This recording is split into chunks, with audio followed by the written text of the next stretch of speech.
Makin kesini, siapa nih yang makin deg-degan serta nggak sabar buat lihat timnas main? Yap, laga melawan Australia dan Bahrain emang sebegitu dinanti. Karena boleh jadi, dua laga tersebut adalah kunci terkait perjalanan tim Garuda di round 3. Nah, semua tahu kalau angin seolah sedang berhembus ke Indonesia. Ketika usaha yang dilakukan oleh PSSI terutama soal naturalisasi diberikan kelancaran, tim-tim lawan justru kebalikannya. Seperti Australia yang harus apes karena dilanda badai cedera khususnya yang menimpa barisan belakang mereka. Akan tetapi melihat semua fakta yang ada, penyerang Aussie, Kusini Yengi, mengaku tak gentar dengan segala sikon yang terjadi. Bahkan penyerang Portsmouth itu seperti secara tersirat mengejek Bahrain yang gampang banget merengek apalagi cuma urusan laga away ke Indonesia. Yang bahkan dia sendiri nyesel ketika itu nggak bisa ikut main di leg pertama karena akumulasi. Baginya timnas Australia akan tetap melangkah maju walaupun menderita sekalipun. Aku selamanya.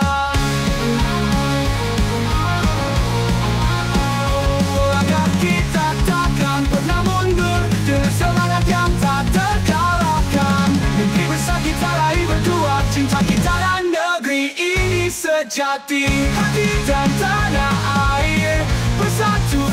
Kurang lebih 1 minggu lagi nih, timnas Indonesia akan kembali bertanding dalam misi meraih asa ke Piala Dunia. Nama-nama udah dipanggil, termaksud 3 pemain baru yang baru aja selesai menjalani sumpah WNI. Yang mana, dari 3 pemain yang tersedia, pastinya akan diseleksi lagi untuk nantinya masuk ke DSP. Tentu saja, jika melihat sikon yang ada, harusnya kita cukup optimis dengan tim yang ada saat ini.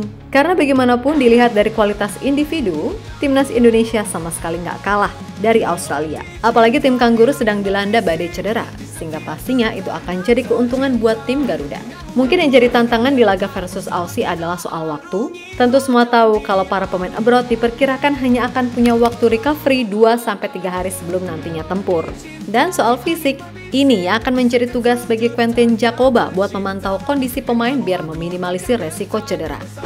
Sementara itu, soal dukungan supporter, ya udah pasti tim Garuda nggak usah khawatir. Karena ada La Grande dan ratusan fans lain sangat siap untuk membuat tribun di Sydney Stadium bergemuruh. Bahkan saking niatnya nih, La Grande bakal membuat koreo khusus di Stadion Sydney. Yang mana itu diungkapkan oleh salah satu pentolan La Grande dalam sebuah interview di salah satu podcast tanah air.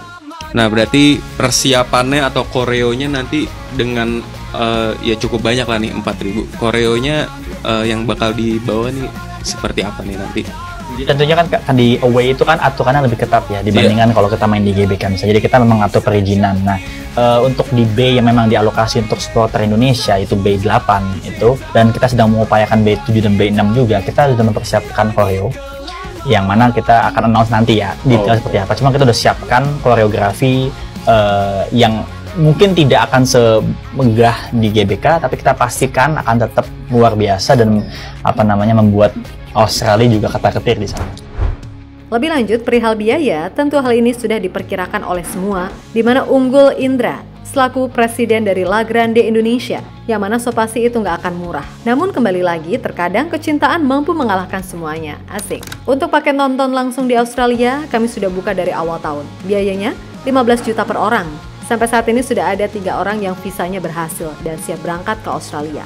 Ada 5 orang yang ditolak visanya. Agenda nanti tanggal 19 Maret 2025 ada City Tour dan dilanjut acara buka puasa bersama dengan teman-teman Garuda Australia. Tanggal 20 Maret 2025 nonton pertandingan timnas dan kembali ke Jakarta tanggal 21 Maret 2025. Kata Unggul Indra dikutip dari republika.com. Yap, soal dukungan supporter, Indonesia memang dikenal punya basis supporter yang besar, terutama ketika main kandang. Itu vibes-nya gila, mantap pol. Dan itulah yang sejatinya disesalkan oleh penyerang Australia, Kusini Yengi, yang ketika diwawancarai mantan penyerang timnas Indonesia, Sergio Van Dijk, mengaku kecewa nggak bisa merasakan atmosfer panas di GBK. Yap, ketika itu, striker Portsmouth tersebut harus absen kala Australia main 0-0 dengan Indonesia di GBK. Yang mana penyebab dia absen adalah kartu merah yang didapat ketika melawan Bahrain. Di mana bomber berpostur 190 cm itu mengaku terkesan dengan atmosfer supporter di Stadion Utama Gelora Bung Karno. Meskipun hanya bisa menonton pertandingan dari TV, ia sudah bisa merasakan gemuruh dari para supporter. Saya sangat kecewa karena melewatkan kesempatan bermain di pertandingan itu. Saya ingat saya menonton pertandingan itu di TV, suasananya benar-benar luar biasa. Tapi saya sudah mendengar sebelum pertandingan ada banyak orang di stadion. Dari sudut kamera, saya tidak bisa melihat dengan jelas. Tapi saya bisa mendengar banyak suara gemuruh. Itu adalah pertandingan yang sangat intens dengan banyak emosi. Satu tim menyerang, dan kami bisa mendengar semua orang berdiri dan berteriak. Bocah penyerang 26 tahun tersebut. Lebih lanjut, Kuseni yang juga menjelaskan betapa pentingnya laga melawan Indonesia nanti, meskipun di satu sisi ia juga mengaku kalau timnya sedang dilanda masalah dengan banyaknya pemain yang cedera. Akan tetapi ia optimis timnya nggak secemen itu, yang merengek minta dikasihani. Seperti siapa? Yap, seperti Bahrain, yang perkara main away, rewelnya minta ampun.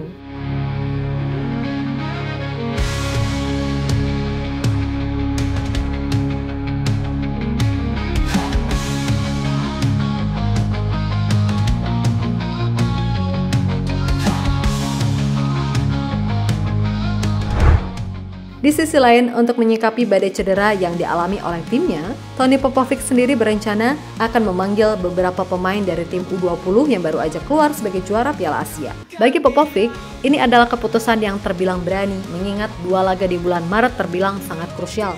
Akan tetapi, perlu diingat sekali lagi, walaupun Australia sedang dalam masalah, namun mereka tetap gak bisa dianggap remeh. Karena bagaimanapun, mereka masih punya beberapa pemain senior seperti Jackson Irvine hingga Craig Goodwin yang secara pengalaman udah paham banget gimana cara main di round 3. Beda dengan Indonesia yang biar gimana pun statusnya adalah tim debutan. Dan walaupun mungkin pemain-pemain kita hebat di level klub, jangan lupa pressure di pertandingan internasional itu beda. Sehingga mudah-mudahan para pemain tim Garuda bisa tampil lost doll, gak rewel untuk kemudian bisa mengunci 3 poin. 1-0 aja wes, nggak apa-apa. Yang penting 3 poin dulu sebagai pematik semangat buat laga selanjutnya. Kan gitu. Ini kita maju, takkan untuk meski badai bersinar benderaku selamanya. Agar kita takkan pernah mundur dengan semangat yang tak terkalahkan. Mimpi besar kita raih berdua, cinta kita dan negeri ini sejati. Hati dan tanah air bersatu dalam cinta. Yap, terlepas dari apapun, pokoknya dari PSSI sendiri, manuver belum akan berhenti. Karena untuk membuat timnas yang kuat, perlu yang namanya pool pemain lebih dalam. Tapi untuk sekarang, sepatutnya kita syukuri dulu komponen squad yang ada. Masuknya 4 pemain baru di 2025, mudah-mudahan bisa membuat perbedaan nyata. So, buat semua elemen timnas, tetap semangat dan sukses selalu. Oke, kita Garuda.